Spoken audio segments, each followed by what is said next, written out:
Ayo, segera download Quran Tadabbur, tafsir dalam genggaman Anda.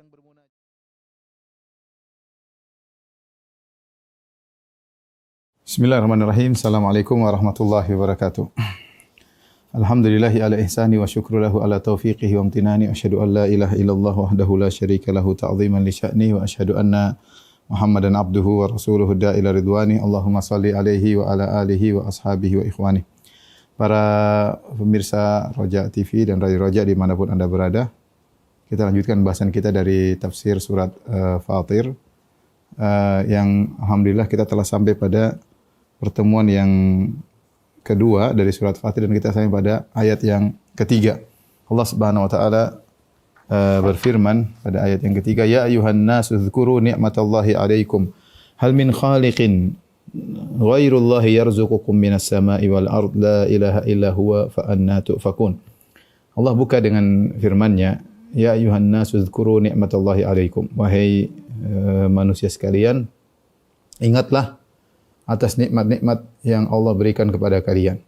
Kenapa Allah perlu mengingatkan kepada manusia untuk ingat nikmat-nikmat Allah? Karena manusia punya potensi untuk lupa dengan nikmat yang Allah berikan kepada manusia. Oleh karenanya Allah mensifati mereka, innal insana li rabbih lakanud. Sungguhnya manusia itu kanut terhadap Rabb-nya. Apa itu kanut? Kata Al-Hasan Al-Basri, yansa an-ni'am wa yadhkuru al-masaib, ya. Yadhkuru al-masaib wa yansa ni'am rabbih, kata Hasan Al-Basri.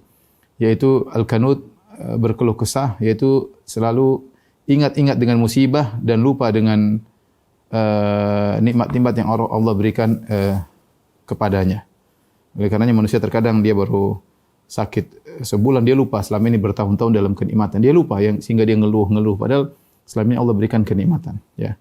Jadi manusia punya potensi untuk lupa. Makanya dalam beberapa ayat Allah menyuruh untuk ingat-ingat dalam Al-Quran. Uzkuru banyak sekali. Wadhkuru nikmatallahi 'alaikum. Ingatlah nikmat yang Allah berikan kepada kalian. Ingatlah nikmat yang Allah berikan kepada kalian. Allah juga mengatakan, wa in ta'uddu nikmatallahi la tuhsuha. Kalau kalian menghitung-hitung nikmat Allah, kalian tidak akan bisa menghitungnya. Wa atakum min kulli ma sa'altumu. Dan Allah memberikan kepada kalian apa yang kalian minta. Bahkan dalam sebagian qiraat, wa atakum min kullin ma sa'altum. Allah berikan kepada kalian seluruhnya yang kalian tidak minta. Artinya yang kalian minta Allah berikan, yang tidak kalian minta juga Allah berikan, supaya Allah tahu keperluan kalian, kebutuhan kalian. Banyak nikmat, ya. Ya. Makanya Allah menyuruh untuk ingat, karena manusia punya potensi untuk lupa. Demikian juga misalnya Allah berfirman, wa amma bi ni'mati rabbika fahaddits. Adapun nikmat-nikmat Rabbmu maka sebut-sebutlah. Dalam rangka apa? Agar kita ingat dengan nikmat Allah. Kalau kita tahu nikmat Allah, kita mengenal nikmat-nikmat tersebut, maka kita baru tertarik untuk bersyukur. Tapi kalau kita lupa dengan nikmat-nikmat tersebut, bagaimana mau bersyukur? Karena di antara hal yang menarik adalah yang diriwayatkan dari Uwais Al-Qarani, ya, sebagaimana dalam Sahih Muslim, khairut tabi'in Uwais Al-Qarani. Sebaik-baik tabi'in adalah Uwais Al-Qarani. Di antaranya dia dulu punya penyakit baras, yaitu warna putih di kulitnya, sekujur tubuhnya, maka dia berdoa kepada Allah Subhanahu wa taala. Sebagian riwayat dia berdoa kepada Allah agar disembuhkan kecuali maudhi' qadri dirham, ya, kecuali seukuran keping dirham di sekitar pusarnya atau di perutnya, agar tidak disembuhkan oleh Allah Subhanahu wa taala, ya. Tujuannya apa? Tujuannya agar dia selalu ingat nikmat Allah, bahwasanya dia dulu pernah berpenyakit, Allah sembuhkan. Karena manusia benar-benar punya potensi lupa, ya. Makanya Allah mengatakan, wa atakum min kulli ma sa'altumu wa in ta'uddu ni'matallahi la tuhsuha innal insana la zalumun kaffar. Sungguhnya manusia itu zalim dan kafar, suka ingkar. Ya. Maka wajar jika manusia sering lupa, ya, terutama tatkala terkena musibah, dia lupa dengan nikmat yang selama ini Allah berikan kepada dia. Maka Allah mengatakan, ya ayuhan nasu dzkuru nikmatallahi 'alaikum. Wahai manusia sekalian, ingatlah nikmat-nikmat yang Allah berikan kepada kalian. Nikmat mufrad ketika disandarkan kepada Allah, al-mudhaf ilaihnya adalah ma'rifah, maka yufidul umum sebagai mana ma'ruf dalam usul fikih, yaitu ingatlah nikmat-nikmat Allah. Ya, apapun yang Allah berikan kepada kalian, ingatlah. Karena itu akan mengantarkan kalian kepada bersyukur kepada Allah, ya. Makanya dikatakan namanya bersyukur, pertama harus mengetahui nikmat, ya. Harus mengetahui nikmat-nikmat itu apa saja. Kemudian siapa al-mun'im, yang berikan nikmat itu siapa? Baru kita bisa bersyukur dengan baik. Maka di antara ibadah yang bisa dilakukan oleh seorang, dia duduk kemudian dia merenung nikmat-nikmat Allah berikan kepada itu ibadah. Maka saya ajak diri saya pribadi dan juga pada ikhwan dan akhwat, para pemirsa Radio Roja, ketika kita habis sholat, di antara yang paling tidak lah ketika kita berzikir alhamdulillah, alhamdulillah. Ingat nikmat-nikmat Allah. Nikmat kita diberi bisa ngaji alhamdulillah, bisa alhamdulillah bisa beristighfar meskipun banyak dosa masih bisa beristighfar, masih bisa sholat berjamaah, masih bisa punya anak, bisa punya istri alhamdulillah, masih bisa sehat, masih banyak kenikmatan. Kita ingat-ingat nikmat Allah itu ibadah. Ibadah. Ya. Jangan sampai kita sibuk sana kemari mencari dunia dan kita lupa untuk ingat nikmat-nikmat Allah. Karena kalau kita tidak ingat nikmat Allah, susah bersyukur. Karena sarana untuk kita bersyukur atau syarat kita bersyukur harus ingat dulu nikmat Allah. Kalau enggak ingat, gimana mau bersyukur? Ya, lupa gimana mau bersyukur. Suatu yang sangat logis. Makanya saya katakan tadi, manusia punya potensi untuk lupa, maka Allah suruh ingat-ingat. Ya. Innal insana ladzalumun kafar. Kafar suka ingkar. Suka manusia seperti itu. Innal insana rabbihi lakanud. Suka berkeluh kesah, ingat musibah, lupa dengan kenikmatan. Setelah Allah berfirman, hal min khaliqin ghairullahi yarzuqukum minas sama'i wal ard la ilaha illa huwa fa anna tu'fakun. Perhatikan di sini. Allah Subhanahu wa taala berfirman, hal min khaliqin ghairullah yarzuqukum minas sama'i wal ard la ilaha illa huwa fa anna tu'fakun. Allah berfirman, apakah ada pencipta selain Allah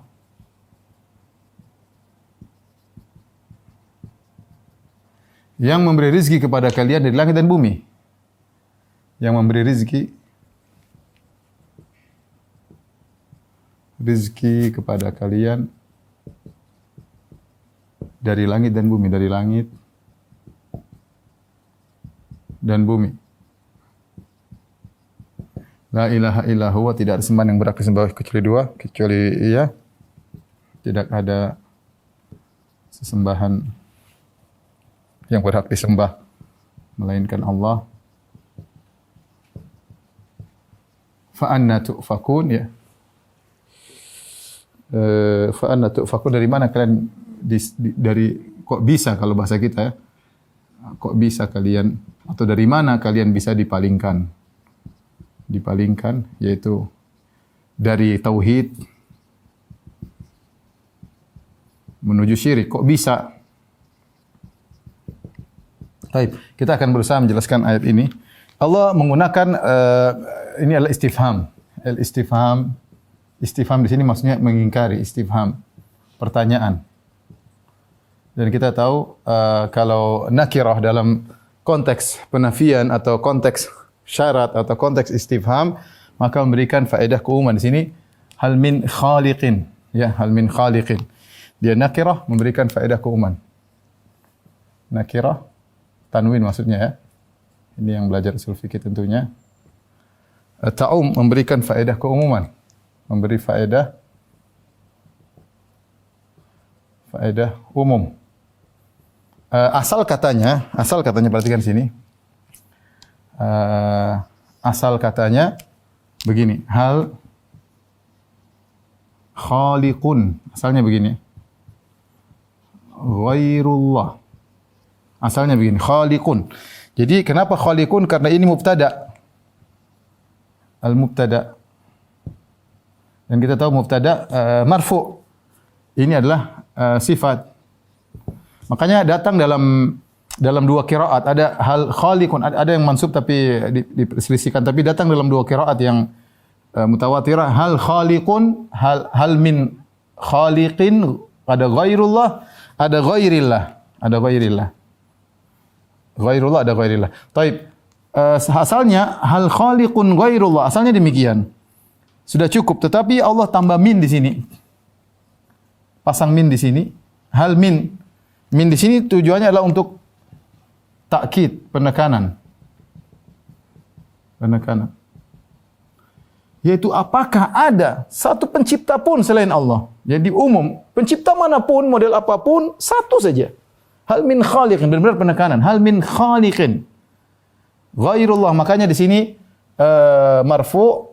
Kenapa? Karena dia sifat kepada mahal. Mahal daripada khaliqin adalah marfu karena dia marfuun mahallan, karena dia mubtada. Min di sini namanya min zaidah. Min zaidah tidak didatangkan zaidah dalam zawaid dalam Al-Qur'an, biasanya didatangkan untuk penekanan. Seperti firman Allah Subhanahu wa taala, "Fabima rahmatin minallahi lintalahum." Fabima rahmatin minallahi lintalahum. Harusnya kalau secara bahasa cukup fabi rahmatin minallah. Di situ ada tambah ma. Fabima rahmatin minallah. Harusnya fabi rahmatin, dengan rahmat Allah engkau lembut kepada mereka. Tapi Allah tambah ma disebutnya ma zaidah. Ma zaidah maksudnya secara i'rab tidak ada tapi fungsinya ada. Fungsinya adalah untuk penekanan. Sama min sini enggak ada i'rabnya. Hal min khaliqin. Min di sini enggak ada i'rabnya tetapi ditambahkan untuk penekanan sehingga artinya apakah ada satu pencipta saja? Siapa? Tunjukkan. Ghairullah, selain Allah, atau ghairillah, kalau ghairillah dia menaat kepada secara lafal. Hal min khaliqin ghairullahi yarzuqukum minas sama, yang beri rizki kepada Allah. Kenapa disebut rizki di sini? Kata para ulama, karena pencipta, karena jika ada pencipta yang hanya mencipta tanpa memberi rizki,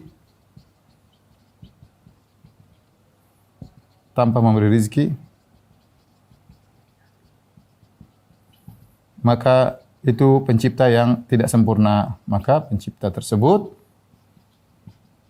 tidak sempurna. Perhatikan. Pencipta memberi rizki. Dan ini sifat pencipta yang luar biasa. Di antara konsekuensi dari Tuhan yang menciptakan, dia memberi rezeki. Kalau dia hanya mencipta tidak beri rezeki, ini dia berarti tidak sempurna rububiyahnya, tidak berhak jadi Tuhan. Lantas bagaimana dengan Tuhan-Tuhan yang diberi rezeki? Yang dikasih sajen, yang dikasih makan. Gimana Tuhan? Tuhan memberi rezeki, bukan dikasih makan, ya. Bukan minta makan. Oleh karena sembahan-sembahan selain Allah, baik nabi, seperti orang-orang yang menyembah Nabi Isa lapar minta makan, ya. Bagaimana memberi rezeki? Sendiri minta makan. Sebagian orang menyembah hewan, bagaimana hewan? Hewan sendiri makan. Dia kasih makan hewan, kemudian dia sembah hewan tersebut. Suatu yang tidak logis. Kemudian bagaimana menyembah berhala? Dia yang bikin berhala, dia yang kasih sajen pada berhala, kemudian bagaimana mau disembah? Ya, berhalanya butuh makan.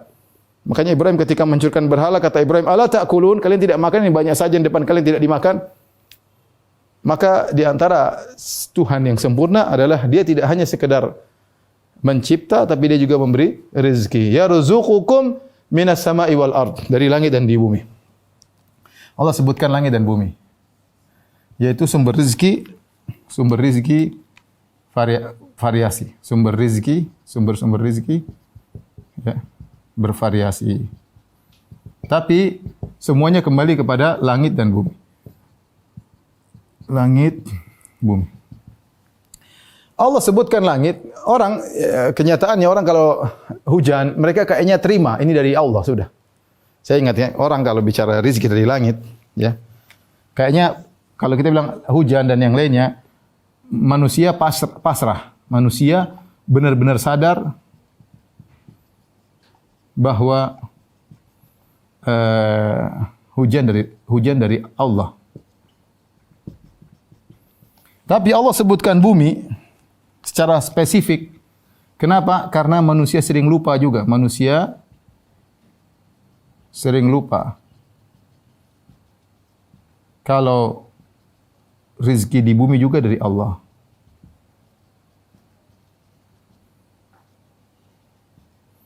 Dari Allah. Ini sering lupa. Karena dia bekerja, dia punya anak buah, dia dagang, dia kira itu bukan dari Allah. Bukan dia lupa. Beda kalau kita hujan, benar-benar kayaknya kita enggak punya andil dalam hal tersebut. Tapi ketika kita bicara tentang rezeki di dunia, saya bekerja di sana, saya jualan di sana, saya beli, saya tawar. saya berusaha, seakan-akan kita lupa itu rezeki dari Allah. Seakan-akan itu rezeki dari kita sendiri. Di situ penyakit masuk penyakit ujub. Maka Allah ingatkan, Allah kasih rezeki kepada kalian minas sama'i wal ard, dari langit juga dari Allah, dari bumi juga dari Allah. Dari tumbuh-tumbuhan dari Allah. Kalian aktivitas jualan dagangan laku dari Allah ya, semuanya. Kalian bisa makan rezeki dari Allah. Bukan cuma dari langit yang dari Allah, dari bumi juga dari Allah. Cuma manusia sering lupa kalau di bumi rasanya kayaknya bukan dari Allah, kayaknya dari dia sendiri. Maka perlu diingatkan bahwasanya Allah memberi rezeki dari langit dan bumi. Setelah itu Allah berfirman, la ilaha illa huwa, tidak ada sembahan yang berhak disembah kecuali Allah. Ini adalah pendalilan dengan rububiyah untuk uluhiyah. Pendalilan dengan rububiyah Allah, yaitu Allah esa dalam penciptaan dan memberi rezeki, maka dia esa dalam penyembahan, maka dia juga esa untuk disembah. Dan itu banyak dalam Al-Quran bagaimana Allah berdalil dengan tauhid rububiyah untuk tauhid al-uluhiyah. Ini tauhid al-uluhiyah, ini tauhid rububiyah. Allah sebutkan hanya Allah yang mencipta, hanya Allah yang beri rezeki, maka dialah saja yang berhak untuk disembah ya. Makanya Allah buka dengan istifham, hal min khaliqin. Setelah Allah menyebut ya ayyuhan nasu dzkuru nikmatallahi alaikum. Hal min khaliqin, wahai manusia ingatlah nikmat yang Allah berikan kepada. Apakah ada satu Tuhan saja? Ya, di sini istifham, kata para ulama, istifham di situ bukan sekedar ingkari, ada makna tahaddi. Perhatikan ya. Istifham di situ untuk mengingkari bahwasanya jawabannya tidak ada selain Allah yang bisa mencipta dan beri rezeki, enggak ada kecuali Allah. Sekaligus istifham tersebut, pertanyaan tersebut untuk menantang. Apakah ada? Ayo datangkan. Gampangnya demikian. Ya, sebagian ahli tafsir mengatakan istifham tersebut ingkari dan tahaddi. Ya, pengingkaran dan juga penantangan. Apakah ada satu Tuhan selain Allah yang mencipta dan beri rezeki? Ya. Kemudian di akhirnya kata Allah, fa anna tu'fakun. Kalau perkaranya demikian, Allah yang menciptakan, Allah yang beri rezeki, bagaimana mereka bisa dipalingkan dari tauhid menuju syirik? Bagaimana mereka bisa beribadah kepada selain Allah? Padahal hanya Allah yang mencipta dan hanya Allah yang beri rezeki. Fa anna tu'fakun. Bagaimana kalian bisa dipalingkan? Yaitu tusrafun minat tauhid ila syirk. Sebagaimana pernyataan Al-Alusi dalam tafsirnya. Baik.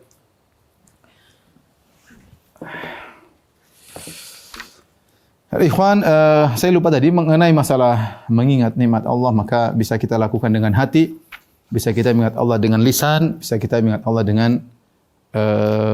dengan anggota tubuh ya. Dengan hati secara singkat saya sudah sering bahas dalam masalah bersyukur.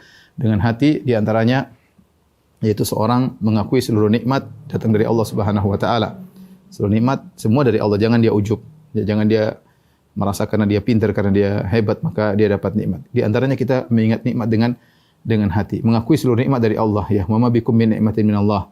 Setiap pagi petang kita berkata wa abu'u laka bi ni'matika alayya. Aku mengakui seluruh nikmat ada pada diriku pagi dan petang hari adalah dari Engkau ya Allah. Yang kedua, jangan pernah merasa saya pantas dapat nikmat. Dan ini Ibnu Qayyim rahimahullah jelaskan dalam kitabnya Madarijus Salikin. Di antara bentuk tidak bersyukur merasa saya memang saya pantas. Dan ini penyakit ujub. Memang saya pantas kok untuk. Makanya Qarun berkata innama utitu ala ilmin indi. Saya kaya karena saya punya ilmu. Di antara tafsiran, dua tafsiran di kalangan para salaf, innama utitu ala ilmin indi, saya dapat tafsiran pertama, saya dapat harta karena memang saya pintar. Yang kedua, saya dapat harta karena memang Allah tahu saya pantas, saya berhak. Kapan seorang merasa dirinya pantas dapat nikmat, dia tidak bersyukur. Kenapa? Dia merasa memang saya pantas. Lain halnya kalau kita merasa tidak pantas. Kita pantas dapat nikmat dari Allah. Apa kepantasan kita? Ibadah malas, maksiat banyak ya. Salat pikiran kemana-mana, baca Quran ngantukan ya. Pandangan tidak bisa dijaga, pandangan tidak bisa jaga, hati tidak bisa, mulut tidak bisa. Apa pantas kita dapat nikmat? Kapan seorang merasa memang pantas, dia kurang bersyukur. Maka kalau bersyukur dengan hati, saya ulangi lagi, mengakui seluruh nikmat dari Allah, jangan merasa pernah pantas untuk mendapat nikmat Allah Subhanahu wa taala. Adapun dengan lisan, dengan banyak muji Allah Subhanahu wa taala, alhamdulillah, menisbahkan kenikmatan dari Allah, hadza min fadli rabbi, ini karunia dari Allah. Jangan bilang ini karena saya, karena hadza min fadli rabbi liyabluwani ashkur ma akfur. untuk Allah uji aku bersyukur atau aku kufur. Dengan anggota badan di antaranya dengan banyak beramal saleh. I'malu ala Dawud syukran wa kullu min ibadiyah syakur. Beramalah kalian wahai keluarga Daud sebagai bentuk syukur kepada Allah. Beramal menunjukkan bukti syukur mengingat Allah. Berarti sebagaimana dalam hadis Nabi ketika Nabi SAW salat dengan salat yang panjang, kata Nabi, afala akunu abdan syakura. Kenapa aku tidak menjadi hamba yang pandai bersyukur? Taib. Kita lanjutkan ayat berikutnya. Wa iyyukadzibuka faqad kudzibat rusulun min qablika wa ila Allahi turja'ul umur. Tolong dihapus. Hapus. Allah Subhanahu wa taala berfirman, "Wa iyyukadzibuka, jika mereka mendustakan engkau wahai Muhammad, faqad kudzibat rusulun min qablik, sungguh telah didustakan rasul-rasul sebelum engkau. Wa ila Allahi turja'ul umur, dan kepada Allah lah kembali segala perkara."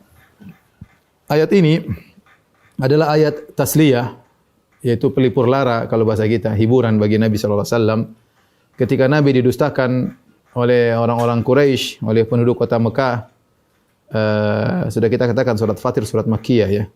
Turun ketika Nabi masih di Mekah sehingga nuansanya nuansa iman, ketakwaan dan pendustaan orang-orang musyrikin kota Mekah terhadap Nabi sallallahu alaihi wasallam ya. Maka Allah berkata, wa iyyukadzibuka, jika mereka mendustakan engkau, faqad kudzibat rusulun min qablik, maka telah didustakan rasul-rasul sebelum engkau pula. Jadi pendustaan terhadap rasul bukanlah perkara yang baru. Sudah ada sejak dahulu wahai Muhammad sallallahu alaihi wasallam. Jadi Allah menghibur Nabi sallallahu alaihi wasallam.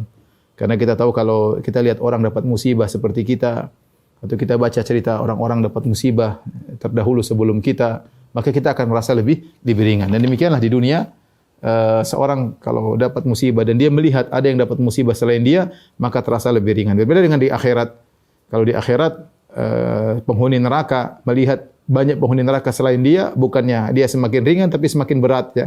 Makanya Allah berfirman, walan yanfa'akumul yaum idz zalamtum annakum fil adabi musytarikun. Maka pada ini tidak bermanfaat kalian sama-sama di adab, tidak akan bermanfaat meskipun kalian sama-sama di adab. Beda dengan di dunia.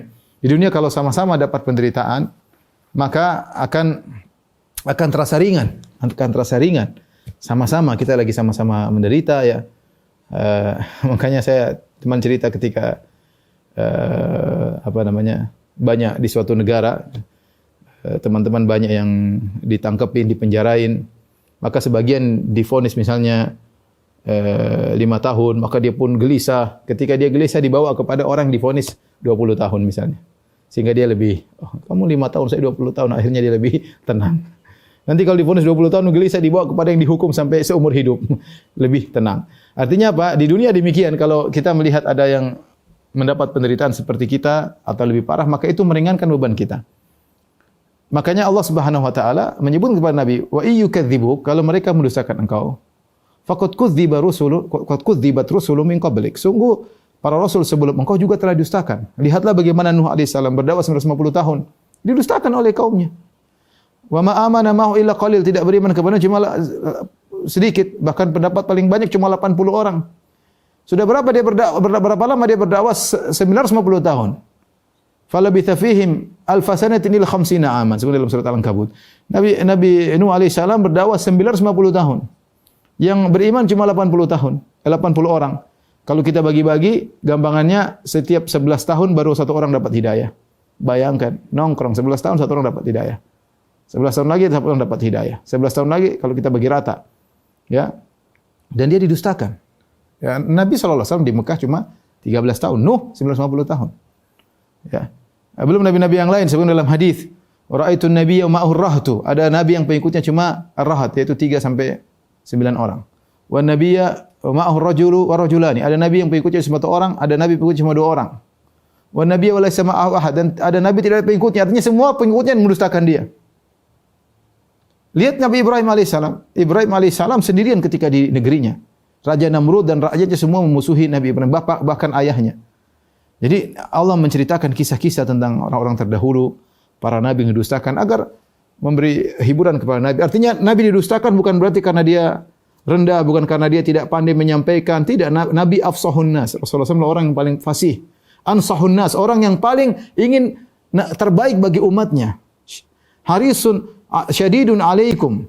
Harisun alaikum bil mu'minin raufur rahim. Ya. Ya, azizun alaihi ma anittum, harisun alaikum bil mu'minin raufur rahim. Azizun alaihi ma anittum, itu Rasulullah SAW merasa berat apa yang memberatkan kalian. Rasulullah sangat bersemangat ya untuk memberikan kebaikan kepada kalian. Bil mu'minin raufur rahim, sangat sayang kepada kaum mukminin. Tapi namanya para pendusta ada.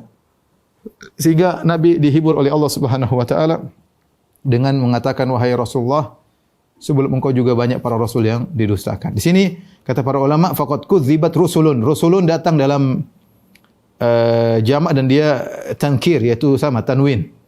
Tanwin di sini sebagian ahli tafsir mengatakan lit ta'zim wa lit taktsir.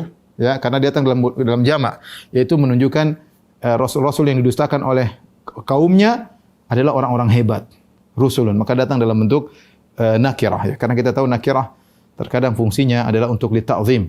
Ya, seperti sabda Nabi sallallahu alaihi wasallam, misalnya seperti kata Ibnu Hajar, man yuridillahu bihi khairan yufaqihu fid din. Barang siapa yang ingin Allah berikan kepada dia khairan, khairan di sini nakirah maksudnya kebaikan yang li ta'zim, kebaikan yang agung.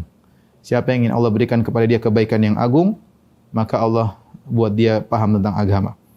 Tapi di sini rusulun juga sama, tanwin li ta'zim wa lil kathrah ya. Untuk menunjukkan Rasul-Rasul tersebut orang-orang hebat dan banyak. Ini membuat Nabi menjadi terhibur. Seakan-akan Allah berfirman, ya Rasulullah, kalau mereka mendustakan engkau, sungguh telah berlalu sebelum engkau orang-orang hebat, para Rasul. Dan banyak yang mereka didustakan. Bukan satu dua orang didustakan, banyak kata Allah Subhanahu Wa Taala. Banyak. Engkau bukan sesuatu yang baru didustakan, sebelum engkau banyak. Lihatlah bagaimana Nabi Isa dikejar-kejar. Sampai mau dibunuh oleh, sebelum engkau Nabi Isa dikejar-kejar mau dibunuh oleh umatnya ya. Sampai dianggap dia disalib. Dan banyak kisah-kisah para nabi yang diuji berat oleh Allah Subhanahu wa taala. Kemudian kata Allah, wa ilallahi turja'ul umur, dan kepada Allah lah ya. Di sini ada takdim al-jar wal majrur ya, wa ilallahi yang menunjukkan takhsis ya. Wa ilallahi turja'ul umur, dan kepada Allah lah semua perkara dikembalikan. Harusnya turja'ul umur ilallah, harusnya demikian. Turja'ul umur ilallah, hukum asalnya jar wa majrur di belakang kan, tapi di depan kan, maka memberikan faedah kekhususan. Wa ilallahi turja'ul umur, seluruh urusan al-umur umum, mencakup seluruh urusan dunia maupun akhirat kembali kepada Allah. Sebagian ahli tafsir mengatakan al-umur sini segala perkara, maksudnya perkara di akhirat. Namun ini tafsiran yang mungkin kurang lengkap. Seharusnya umur di sini, al-umur itu umum, mencakup perkara dunia maupun perkara akhirat. Semua perkara di tangan Allah. Ya, tidak ada yang keluar dari hukum Allah, tidak ada yang keluar dari keputusan Allah Subhanahu wa taala. Ya, maka bersabarlah, semua perkara kembali kepada Allah, perkara dunia maupun perkara akhirat. Serahkan urusan semua kepada Allah Subhanahu wa taala.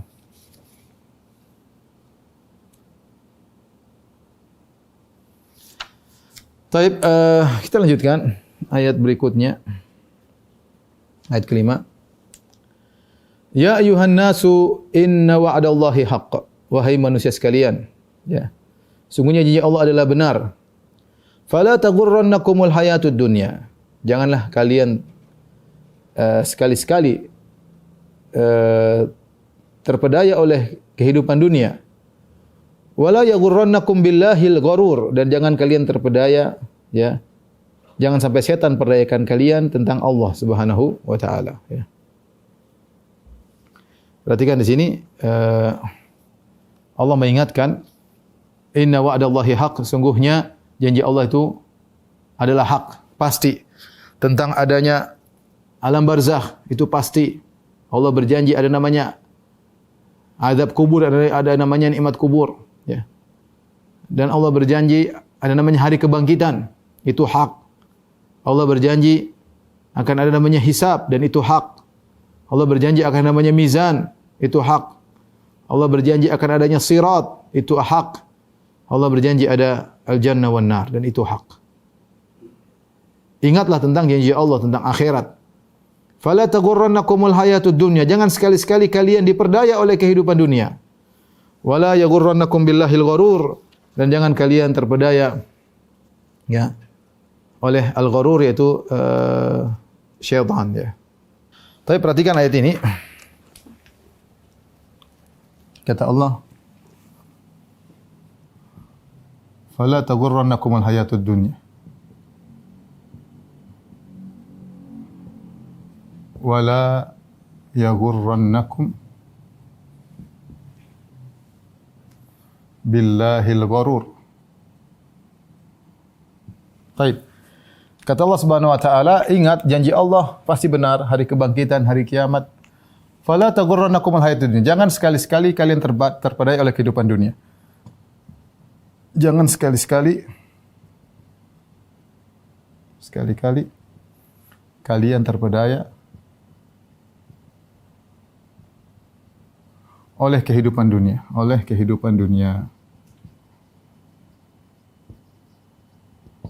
Wala yaghurrannakum billahil gharur. Jangan sekali-sekali al-gharur maksudnya syaitan. Syaitan menipu kalian tentang Allah. Baik. Allah larang, fala taghurrannakum, makanya Allah menggunakan nun taukid. Fala taghurrannakum, nun taukid. Jangan sekali-sekali kalian terpedaya oleh al-hayatud dunya, kehidupan dunia. Ya. Ikhwan dan akhwat yang dirahmati Allah Subhanahu wa taala. Dunia kata dunia sendiri, dunia menunjukkan dari dua makna, al-dunu dan ad-dana'ah. Ini disebut juga oleh Ibnu Hajar dalam Fathul Bari. Ad-dunu artinya dekat. Ad-dunu dekat. Ad-dana artinya rendah. Inilah hakikat daripada kehidupan dunia. Dekat maksudnya waktunya singkat. Waktunya singkat. Ini sering saya ingatkan. Ya akhi, kalau kita bicara tentang akhirat, ya. Kita sekarang di sini, ya. Kehidupan dunia. Kemudian ada namanya alam barzakh. Ada namanya kemudian mahsyar. Ada namanya jannah atau nar. Surga atau neraka. Dunia kita hidup ya, umur kita taruhlah 60 sampai 70. Apalagi musim corona terkadang tidak sampai 60 sampai 70. Dikurangi tidur ya. Dikurangi tidur sepertiga hari 8 jam, dikurangi dengan 15 tahun sebelum kita balik, ya taruhlah tinggal umur efektif kita mungkin tinggal ya taruhlah 40 atau 45 lah. Taruhlah 45 tahun. Ini 45 tahun. 45 ini sangat sedikit dibandingkan kita di alam barzakh. Di alam barzakh yang entah berapa, yang mungkin ribuan tahun di sini nunggu hari kiamat. Ribuan tahun. Sudah banyak orang di alam barzakh yang menunggu hari kiamat sudah ribuan tahun, nenek moyang sebelum kita. Mahsyar 50.000 tahun. Jannah wa nar abadi. Bukan 1 miliar tahun, bukan 1 triliun tahun, abadi. Ternyata hidup kita cuma sebentar, 45 tahun. Maka jangan terpedaya, ya, jangan terpedaya. Perjalanan kita masih panjang. Kalau kita salah di sini, kita habis setelahnya ya. Apa 45 tahun dibandingkan ribuan tahun, dibandingkan 50.000 tahun, 45 tahun enggak ada apa-apanya, dibandingkan keabadian tidak sampai sedetik dibandingkan dengan keabadian. Seandainya abadi ini adalah 100 tahun, maka 45 tuh enggak ada, sekejap pun enggak ada. Saking sedikitnya dibandingkan dengan abadi, tidak terhingga. Ya. Maka dunia disebut dengan dunia dunu. Ad-dana'ah rendah ya. Karena memang kenikmatannya rendah. Kenikmatan yang dirasakan rendah. Ya, dirasakan rendah. Belum lagi ikhwan ya. Kalau ternyata kita sampai di umur tua. Taruhlah kita nikmati sampai umur 70. Misalnya sampai umur 70. Misal sampai umur 70 atau 80 tahun. Wa minkum, kata Allah, wa minkum may yuraddu ila adzalil umur. Di antara kalian ada yang dikembalikan kepada umur yang paling hina, akhassihi kata Syekh Sa'di dalam tafsirnya. Itu kondisi yang paling rendah. Umur sudah 70 tahun apa mulai kekuatan tubuh melemah, zahir maupun batin, tangan melemah, mata melemah, pendengaran melemah, jalan melemah. Bukan cuma itu, bahkan otak kita melemah. Sebagian orang seperti anak kecil pikun, dia merupakan apa yang dia pernah lakukan, kemudian dia kembali suka emosi, suka ngomel, cepat tersinggung seperti anak kecil. Teriak sana, teriak sini. Menikmati dunia pun dalam kondisi demikian pun tidak enak. Menikmati dunia dalam kondisi demikian pun tidak enak. Belum lagi sebagian orang ditinggal oleh anaknya, tidak dipedulikan anaknya. Ya, mungkin teriak sana, teriak sini. Yang ngurusin dia juga merasa berat. Dia bahkan lebih hina daripada anak. Anak kecil mungkin dia cengeng tapi yang ngurusnya senang. Yang ngurusnya senang. Kenapa? Ya diangkat mudah, ringan, ya. Rewelnya enggak seberapa, tapi kalau orang sudah pikun, sudah marah-marah, berat, ya. Kalau kita sampai pada usia seperti ini dan kita dalam kondisi wa minkum man yuradu ilal adzaril umur, di antara kalian dikembalikan kepada kondisi yang, ya intinya mau saya ingin sampaikan dunia ya begitu. Antum umur panjang pun seperti ini, bukan umur panjang sehat terus. Ya, sebagian orang mungkin iya, tapi sampai kapan mau begitu? Ya, sehingga disebut dengan dunia. Ya. Taib. Apa faedah yang bisa kita ambil dari firman Allah ini? Faedah.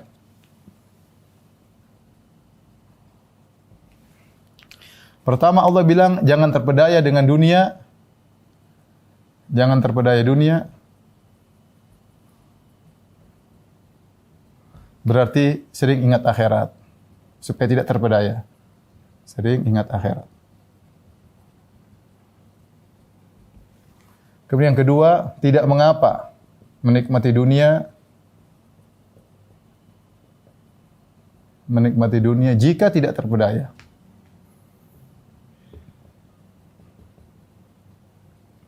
Ya. Ukuran terpedaya mungkin beda-beda. Apa Anda merasa terpedaya atau tidak, ya? Kalau terpedaya semua urusan dunia, berarti terpedaya, lupa dengan akhirat, lupa dengan sedekah, lupa dengan salat malam, lupa dengan baca Quran, lupa beraktivitas malam. Berarti Anda sudah terpedaya. Tapi intinya kalau Anda bisa menikmati dunia tanpa terpedaya, enggak ada masalah. Allah, "Qul man harrama zinatallahi allati akhraja li ibadihi." Siapa yang mengharamkan perhiasan Allah yang Allah turunkan kepada hamba-hambanya, enggak ada masalah. Yang penting jangan terpedaya, itu aja. Yang ketiga, menunjukkan kita tidak mungkin lepas dari dunia. Dari dunia. Karena mau tidak mau kita akan berhadapan dengan dunia. Artinya pasti berhadapan dengan dunia. Cuma waspada saja. Karena kita di dunia, kita mau ke akhirat harus lewat dunia. Bahkan yang menakjubkan, Thahir bin Ashur dalam tafsirnya mengatakan, Thahir bin Ashur, dia mengatakan, yang memperdaya, dia bilang ini adalah majas, ya, memperdaya adalah jiwa kalian sendiri, bukan dunia.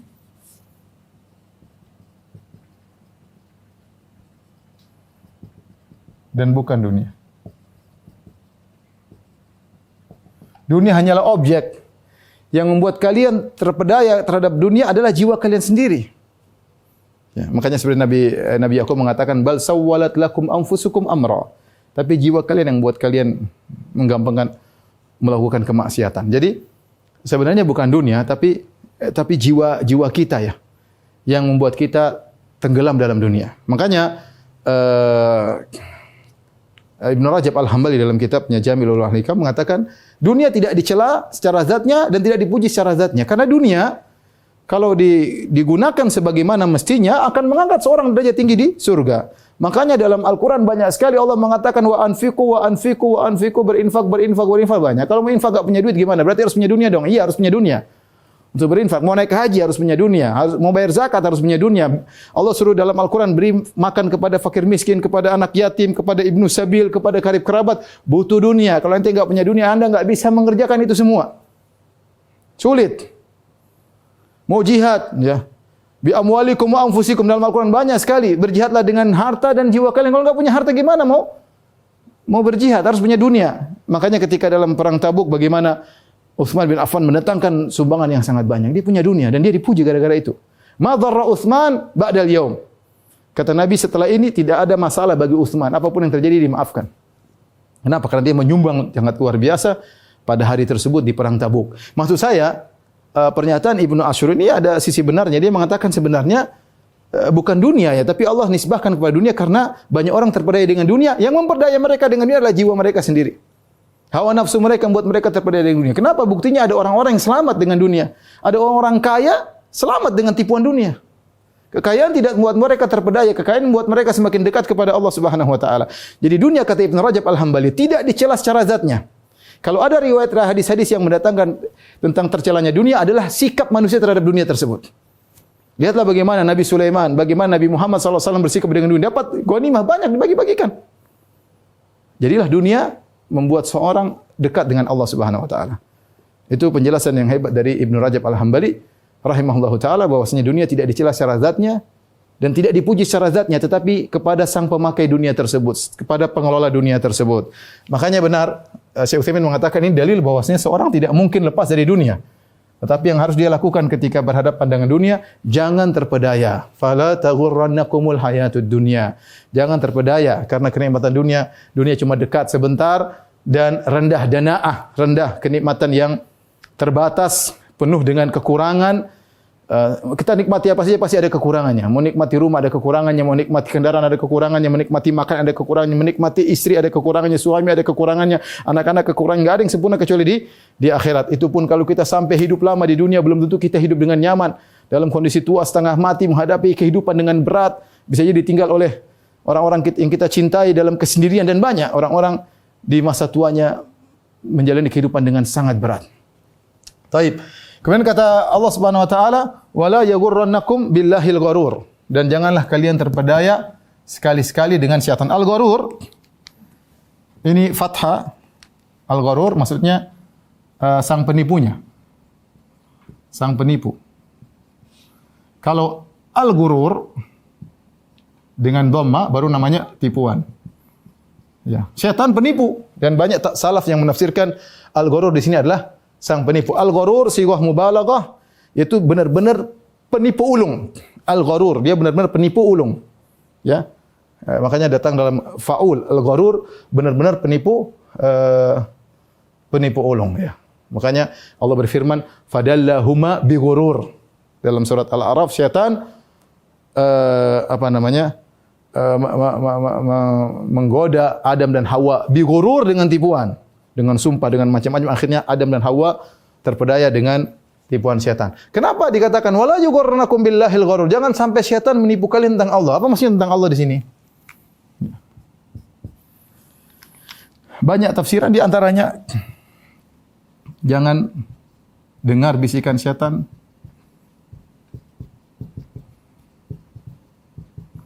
Jika kalian di atas kenikmatan,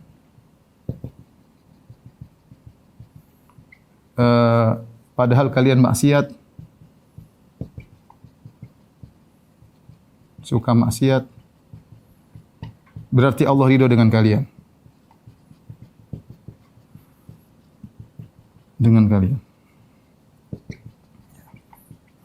Ya, maksiat sana sini tapi nyaman terus ya. Berarti Allah ridho dengan saya. Dan banyak orang terpedaya. Itu syaitan yang bisikan.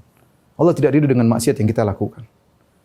Kondisi kita diberi kenikmatan, diberi kesehatan, bukan berarti Allah kenyamanan, bukan berarti Allah ridha dengan kita. Itu syaitan. Ya, Subhanallah mengatakan jangan tertipu oleh syaitan dengan bihilmillah. Bihilmillah. Syaitan mengiming-iming, ya. Syaitan mengiming-iming untuk maksiat. Untuk maksiat. Bahwa ya Allah Maha Pengampun ya. Lakukan saja, tidak apa-apa. Lakukan saja ya. Lakukan saja, Allah Maha Pengampun, Allah Halim, nanti tenang, Allah itu menunda-nunda, tenang aja. Seperti perkataan ikhwatu Yusuf, saudara Yusuf ketika ingin bunuh Yusuf, mereka berkata, wa takunu min ba'dihi qauman shalihin. Sudah bunuh Yusuf dulu atau lempar dia dalam sumur, setelah itu kalian taubat. Setelah itu kalian apa? Taubat. Itu dari syaitan yang bisikan. Allah Maha Pengampun, Allah ini. Allah Maha menutupi aib kalian. Lakukan nanti terakhir ujung bertobat, tenang. Ya. Ini semua tipuan syaitan yang buat seorang semangat untuk bermaksiat kepada Allah Subhanahu wa taala, dan mungkin kita sering ditipu dengan tipuan ini. Itu dari syaitan, ya, waspada. Ya, betapa banyak orang dicabut nyawa dan sedang bermaksiat kepada Allah Subhanahu wa taala, ya. Baik. Jadi ingat ada dua yang membuat orang terpedaya, syaitan dan juga kalau kita mau simpulkan penipu. Ada dua.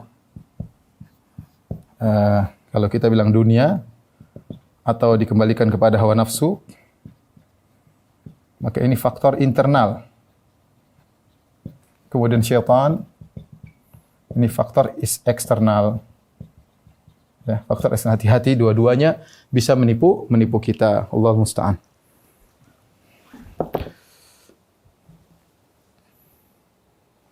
Baik.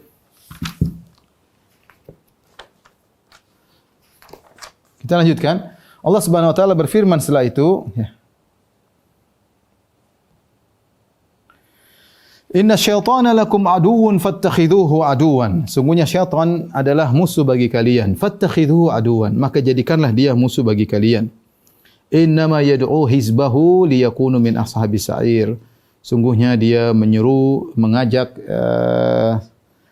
golongannya, hizbahu, golongannya, liyakunu min ashabis sa'ir, supaya mereka menjadi penghuni neraka sa'ir, maksudnya neraka yang panas, yang apinya menyala-nyala, ya.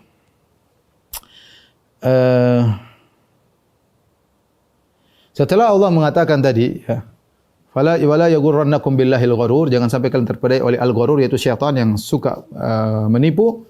Maka Allah ingatkan, setelah itu Allah jelaskan siapa al-gharur tersebut. Allah jelaskan, inna syaitan, sungguhnya al-gharur tersebut adalah syaitan. Lakum aduun. Allah sebenarnya kalau bahasa Arabnya inna syaitan aduun lakum, harusnya demikian. Syaitan adalah musuh bagi kalian. Tetapi al-jar wal majrur dikedepankan. Sungguhnya syaitan bagi kalian adalah musuh. Untuk menunjukkan bahwasanya syaitan itu hanya musuh kalian, dia tidak musuh yang lain. Dia tidak bermusuhan dengan malaikat. Dia sedang bermusuhan dengan kalian, wahai manusia, orang-orang yang beriman. Seakan-akan dia diciptakan hanya untuk musuhi kalian. Tidak ada tugas lain kecuali untuk musuhi kalian. Dan iblis turun memang untuk itu. Ya. Iblis sudah bersumpah akan menjerumuskan kita seluruhnya. Kita semua target. La'aghwiyannahum ajma'in. Ya. Aku akan menyesatkan mereka seluruhnya. Ya. La'qudanna lahum siratakal mustaqim. Aku akan duduk dan menghalangi mereka dari jalanmu yang lurus.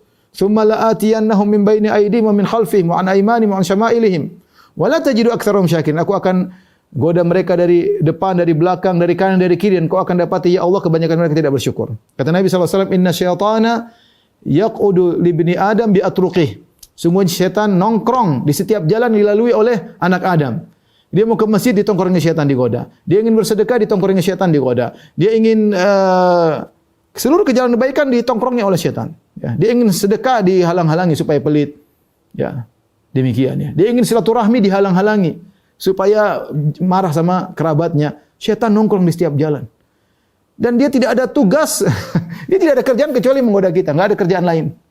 Kalau kita kan ada kerjaan. Ya, kita ada urusan dunia, ngurus anak, ngurus istri, ngurus perdagangan, ada waktunya kita beribadah. Itu banyak kegiatan, kita ngobrol, ketemu kawan-kawan. Syaitan enggak ada kerjaan. Kerjaan cuma godain kita. Karena iblis turun untuk itu. Ya. Makanya Allah mengatakan lakum aduwwun, syaitan itu musuh spesial bagi kalian. Fattakhidhu aduwan, ya. Fattakhidhuhu aduwan, ya. Maka jadikanlah dia musuh. Allah tidak bilang ramah sama dia, jadikan teman atau maafkan dia. Kalau orang yang bermusuhan, Allah mengatakan idfa billati hi ahsanu sayyi'ah, balaslah keburukan dengan kebaikan. Terkadang orang yang dibaiki jadi musuh. Fa idzal ladzi bainaka wa baina adawatan ka'annahu waliyyun hamim, bisa-bisa orang tadinya musuh jadi teman. Tapi kalau syaitan enggak ada demikian. Enggak ada. Allah suruh jadikan syaitan musuh. Jangan Kenapa Allah sudah jadikan setan musuh? Jangan pernah kalian menganggap setan jadi teman meskipun 1 detik. Jangan pernah. Setan lagi capek nih.